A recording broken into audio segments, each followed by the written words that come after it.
এক বৈঠকে বসেন মার্কিন প্রেসিডেন্ট জো বাইডেন ও বাংলাদেশের প্রধান উপদেষ্টা ডক্টর মোহাম্মদ ইউনূস। জাতিসংঘ অধিবেশনের মধ্যে এবারই প্রথম বাংলাদেশের কোনো সরকার প্রধানের সঙ্গে বৈঠক হয় মার্কিন প্রেসিডেন্টের।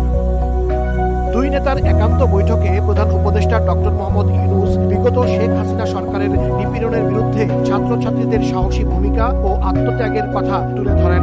মার্কিন প্রেসিডেন্ট জো বাইডেনকে সংক্ষেপে জানান কিভাবে শিক্ষার্থীদের অভ্যুত্থানে অন্তর্বর্তী সরকার ক্ষমতা গ্রহণ করেছে এবং তিনি সরকার প্রধানের দায়িত্ব নিয়েছেন।